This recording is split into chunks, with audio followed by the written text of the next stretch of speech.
Israel Iran পাল্টাপাল্টি হামলায় মধ্যপ্রাচ্যে চরম উত্তেজনার মধ্যে মার্কিন এক বিমানবাহী রণতরী দক্ষিণ চীন সাগর ছেড়ে মধ্যপ্রাচ্যের দিকে রওনা হয়েছে।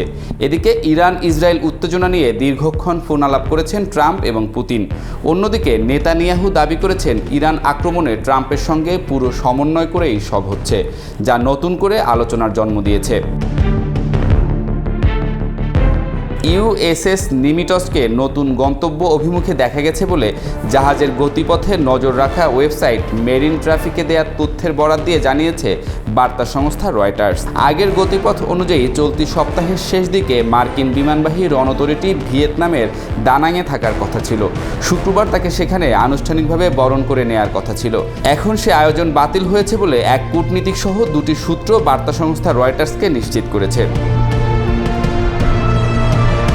একটি সূত্র দাবি করেছে হঠাৎ এক জরুরি অপারেশনাল প্রয়োজনে রণতরীটির দানাং যাত্রা বাতিল হয়েছে বলে হ্যানয়ের মার্কিন দূতাবাসে জানানো হয়েছে। এ প্রসঙ্গে দূতাবাসের সঙ্গে যোগাযোগ করলেও রয়টার্স তাৎক্ষণিকভাবে তাদের কাছ থেকে সাড়া পাননি। ইউএসএস নিমিটজের নেতৃত্বাধীন যুদ্ধজাহাজের বহর কয়েকদিন আগেও দক্ষিণ চীন সাগরে নিরাপত্তা কার্যক্রম পরিচালনা করেছে, যাকে ইন্দো প্যাসিফিক মার্কিন নৌবাহিনীর নিয়মিত উপস্থিতির অংশ বলছে মার্কিন প্রশান্ত মহাসাগরীয় বহরের কমান্ডারের ওয়েবসাইট।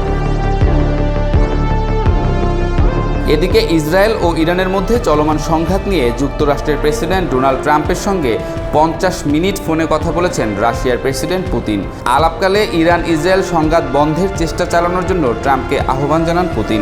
ইরান ইসরায়েলের সামরিক অভিযানের নিন্দাও জানান তিনি। ক্রেমলিনে পুতিনের উপদেষ্টা ইউরি উশাকভ সাংবাদিকদের এসব কথা জানিয়েছেন। তিনি বলেন, ইরান ইসরায়েল সংঘাত আরও বেড়ে যেতে পারে এবং মধ্যপ্রাচ্যের জন্য অপ্রত্যাশিত পরিণতি ডেকে আনতে পারে বলে পুতিন উদ্বেগ প্রকাশ করেছেন। ট্রাম্প নিজেও তার সামাজিক যোগাযোগ মাধ্যম ট্রুথ সোশ্যালে জানান, ফোনে পুতিনের সঙ্গে তার মূল আলোচনা হয়েছে মধ্যপ্রাচ্য নিয়ে। তবে তিনি ইউক্রেনের রাশিয়ার যুদ্ধ বন্ধ করার জন্য পুতিনকে অনুরোধ জানিয়েছেন। ট্রাম্প লেখেন, ফোন আলাপ প্রায় 1 ঘন্টা স্থায়ী হয়। তিনিও আমার মতো মনে করেন ইসরায়েল ইরান যুদ্ধ বন্ধ হওয়া উচিত। আমি তাকে বলেছি তার যুদ্ধটাও শেষ হওয়া দরকার। ক্রেমলিনে পুতিনের উপদেষ্টা উশাকভ জানান, দুই নেতার মধ্যপ্রাচ্যের উদ্বেগজনক পরিস্থিতি নিয়ে কথা বলেছেন। তবে তারা ইরানের পারমাণবিক কর্মসূচি নিয়ে আলোচনার পথে ফেরার সম্ভাবনা উড়িয়ে দেননি। উশাকভ বলেন, ওমানের মধ্যস্থতায় নির্ধারিত যুক্তরাষ্ট্র ইরান 6ষ্ঠতম বৈঠকটি রোববার হওয়ার কথা ছিল। যুক্তরাষ্ট্র আলোচনায় বসতে প্রস্তুত ছিল, তবে বৈঠকটি বাতিল হয়েছে। তিনি আরও বলেন, পুতিন স্মরণ করিয়ে দিয়েছেন উত্তেজনা বাড়ার আগেই রাশিয়া পারমাণবিক কর্মসূচি নিয়ে পারস্পরিক গ্রহণযোগ্য সমাধান খোঁজার জন্য বেশ কিছু প্রস্তাব দিয়েছিল। রাশিয়ার সেই নীতিগত অবস্থান এখনও অপরিবর্তিত এবং এর ভিত্তিতে আমরা কাজ করে যাব। ইউক্রেন যুদ্ধ নিয়ে পুতিনের সঙ্গে আলোচনা কম হলেও ট্রাম্প ইঙ্গিত দিয়েছেন, ইউক্রেন যুদ্ধ নিয়ে আগামী সপ্তাহে আরও আলোচনা হতে পারে। রাশিয়ার রাষ্ট্রীয় রিয়া বার্তা সংস্থার বরাত দিয়ে উশাকভ জানান, পুতিন ট্রাম্পকে বলেছেন 22 জুনের পর রাশিয়া আবারও ইউক্রেনের সঙ্গে আলোচনায় বসতে প্রস্তুত। এই ফোন আলাপে উভয় নেতা তাদের ব্যক্তিগত সম্পর্কের বিষয়েও সন্তোষ প্রকাশ করেছেন বলে জানান উশাকভ। তিনি বলেন, এই সম্পর্কই তাদেরকে এমন জটিল বিষয়েও কার্যকর আলোচনা করতে সাহায্য করেছে। ফোন আলাপের সময় পুতিন ট্রাম্পকে তার 79তম জন্মদিনের শুভেচ্ছাও জানান। এদিকে ইরানের সঙ্গে পাল্টাপাল্টি হামলার মধ্যে ইসরায়েলের প্রধানমন্ত্রী বেনিয়ামিন নেতানিয়াহুর দাবি, যুক্তরাষ্ট্রের প্রেসিডেন্ট ডোনাল্ড ট্রাম্পের সঙ্গে পুরোপুরি সমন্বয় করেই তিনি কাজ করছেন। ফক্স নিউজকে দেয়া এক সাক্ষাৎকারে জোর দিয়েই এই কথা বলেন তিনি। সাক্ষাৎকার জুড়ে ট্রাম্পের প্রশংসায় পঞ্চমুখ ছিলেন নেতানিয়াহু। ট্রাম্পের কাছে বাংকার ধ্বংসকারী বোমা চেয়েছেন কিনা উপস্থাপকের এমন প্রশ্নে ইসরায়েলের প্রধানমন্ত্রী বলেন, নিজের আলোচনায় তিনি প্রেসিডেন্ট ট্রাম্পকে টানতে চান না। তিনি বলেন, কিন্তু বুঝতে হবে ট্রাম্পের নিজের সিদ্ধান্ত নেওয়ার সুযোগ রয়েছে।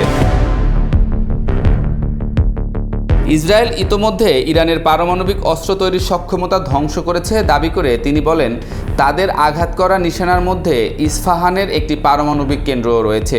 এ সময় উপস্থাপক ইরানের ভূগর্ভস্থ পারমাণবিক কেন্দ্র ধ্বংস করার সক্ষমতা ইসরায়েলের রয়েছে কিনা সেই প্রশ্ন আবার করেন।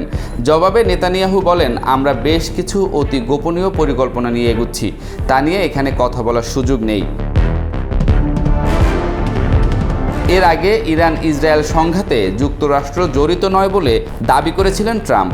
ইরানকে সতর্ক করে নিজের ট্রুথ সোশ্যালে এক বার্তায় তিনি বলেছেন, ইরানের মাধ্যমে যে কোনোভাবে যদি আমরা আক্রমণের শিকার হই তবে যুক্তরাষ্ট্রের সশস্ত্র বাহিনী তোমাদের এমন অবস্থা করবে যা আগে কখনো দেখোনি। অপরদিকে ইরান ইসরায়েলের চলমান সংঘাত একটি চুক্তির মাধ্যমে সহজেই যুক্তরাষ্ট্র অবসান ঘটাতে পারে বলেও মন্তব্য করেন তিনি। ইরানের শুক্রবার ভোরের আলো ফোটার ঠিক আগে পারমাণবিক স্থাপনা নিশানা করে প্রথম হামলা চালায় ইসরায়েল। রাইজিং লায়ন নামের এই অভিযানে দুটি অংশ ছিল, ইরানের অন্তত একটি পরমাণু সমৃদ্ধকরণ স্থাপনায় ভারী বিমান হামলা আর তেহরানের নির্দিষ্ট লক্ষ্যে হামলা করে সামরিক নেতৃত্বকে শেষ করার চেষ্টা। তেহরান পারমাণবিক অস্ত্র তৈরির দিকে দ্রুত অগ্রসর হচ্ছে দাবি করে ইসরায়েল বলেছে সেই প্রক্রিয়া থামানোই ছিল এই অভিযানের উদ্দেশ্য। CNN লিখেছে, দীর্ঘদিনের হুমকি এবং সাম্প্রতিক আশঙ্কার মধ্যে ইসরায়েল এই আক্রমণ চালায় যুক্তরাষ্ট্রের সমর্থন ছাড়াই। প্রেসিডেন্ট ডোনাল্ড ট্রাম্পের প্রশাসনও দাবি করেছে ইসরায়েল একতরফাভাবে হামলা চালিয়েছে, এর সঙ্গে ওয়াশিংটনের সম্পৃক্ততা ছিল না। তবে দুই মার্কিন কর্মকর্তার বরাতে খবর এসেছে শনিবার ইসরায়েলের বিভিন্ন স্থানে ইরানের ক্ষেপণাস্ত্র হামলা ঠেকাতে সহায়তা করেছে যুক্তরাষ্ট্র।